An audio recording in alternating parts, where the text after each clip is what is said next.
തൊട്ട് മുമ്പായിട്ടിപ്പോ എല്ലാ മാധ്യമങ്ങളും മാതൃഭൂമി, മനോരമ എല്ലാരും കൂടിയിട്ട് സർവേ നടത്തി. എല്ലാ സർവേ റിപ്പോർട്ടിലും വന്ന റിസൾട്ട് എന്താ? കേരളത്തിൽ ഒരു ഭരണവിരുദ്ധ വികാരമില്ല. അവരുടെ എല്ലാം സർവേയിൽ ഏറ്റവും പ്രധാനപ്പെട്ട ചോദ്യതാണ് പിണറായി സർക്കാരിനെ കുറിച്ച് നിങ്ങളുടെ അഭിപ്രായം എന്ത്? മാർക്കിടാൻ പറഞ്ഞു. വളരെ മികച്ചത്, ശരാശരി, മോശം, വളരെ മോശം, ഇങ്ങനെ 5 കാറ്റഗറി ആയിട്ടാണ് മാർക്കിടാൻ പറഞ്ഞത്.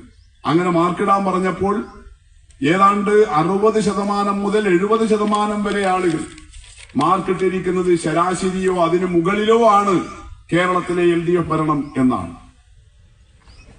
അത് വെറുതെയുള്ള ഒരു മാർക്കിടലല്ല. ഇപ്പോ പഞ്ചായത്ത് തെരഞ്ഞെടുപ്പ് തോറ്റതിന്റെ തൊട്ട് പിറകെ ജനുവരി മാസത്തിൽ നമ്മുടെ പാർട്ടി ഗൃഹസമ്പർക്കത്തിന് പോകാൻ പറഞ്ഞു. ഉദിനൂരിലെ പരത്തിച്ചാൽ എന്ന് പറയുന്ന സ്ഥലത്ത് അവിടുത്തെ സഹാക്കളോടൊപ്പം ഞാനും വീട് കയറാൻ പോയിരുന്നു.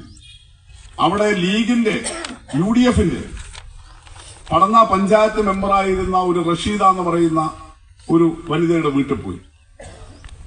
അവര് 2015 മുതൽ 20 വരെ അവിടുത്തെ പഞ്ചായത്ത് മെമ്പറായിരുന്നു. വലതുപക്ഷ ആഭിമുഖ്യമുള്ള ഒരു സ്ത്രീയാണ്, കുടുംബമാണ്. ഞങ്ങൾ പോയപ്പോ അവർ പറയുന്നത് എന്താ? പിണറായിയുടെ ഭരണത്തെക്കുറിച്ച് എനിക്ക് യാതൊരു ആക്ഷേപവുമില്ല. നല്ല ഭരണമാണ്, നല്ല വികസനമാണ്, ജനങ്ങൾക്ക് നല്ല ആനുകൂല്യങ്ങൾ കൊടുക്കുന്നുണ്ട്.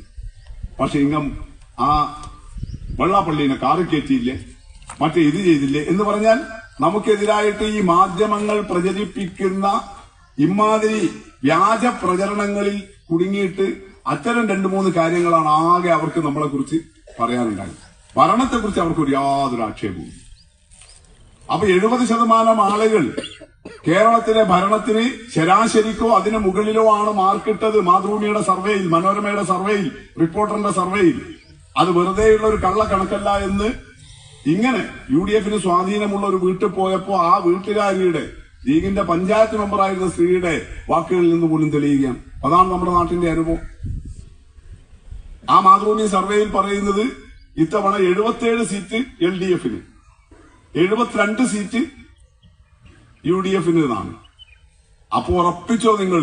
പിണറായി പറഞ്ഞതുപോലെ ഇത്തവണ 110 സീറ്റിൽ കേരളത്തിൽ LDF അധികാരത്തിൽ വരും. എന്തുകൊണ്ടാ?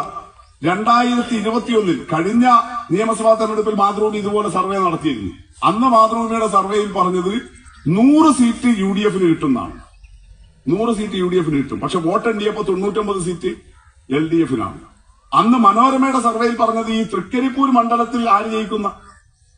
UDF ജയിക്കുന്ന പറഞ്ഞത്. തൃക്കരിപ്പൂർ മണ്ഡലത്തിൽ UDF ജയിക്കുന്ന പറഞ്ഞത് 2021. അപ്പോഴാണ് തൃക്കരിപ്പൂർ മണ്ഡലത്തിലെ ഏറ്റവും വലിയ ഭൂരിപക്ഷം 26,000 വോട്ടിന്റെ ഭൂരിപക്ഷത്തിൽ 2021 നമ്മൾ ജയിച്ചത്. ആ മനോരമയും മാതൃഭൂമിയാലും ഇപ്പം തന്നെ LDF ജയിക്കും എന്ന് സർവേയിൽ പറയുന്നുണ്ടെങ്കിൽ 77 സീറ്റ് 75 സീറ്റൊക്കെയാണ് പറയുന്നതെങ്കിൽ അതിന്റെ അർത്ഥം എത്ര തന്നെ കിട്ടും? 110 കിട്ടും എന്നുള്ളതാണ്. ആ 110ൽ ഒരു മണ്ഡലം തൃക്കരിപ്പൂരായിരിക്കണം.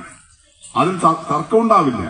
തൃക്കരിപ്പൂരിന്റെ ആ ചരിത്രവും പ്രാധാന്യവും കയ്യൂരും ചീമേനിയും ഉൾക്കൊള്ളുന്ന ഈ രക്തസാക്ഷികളുടെ മണ്ണ്, അതിന്റെ പാരമ്പര്യം ഉയർത്തിപ്പിടിക്കും. അതിന്റെ ഒരു പ്രതീകം എന്നുള്ള നിലയിൽ പാർട്ടി നിയോഗിച്ചിട്ടുള്ള, ഇടതുപക്ഷ ജനാധിപത്യ മുന്നണി നിയോഗിച്ചിട്ടുള്ള ഒരു സ്ഥാനാർത്ഥി എന്നുള്ള നിലയിൽ മാത്രമാണ്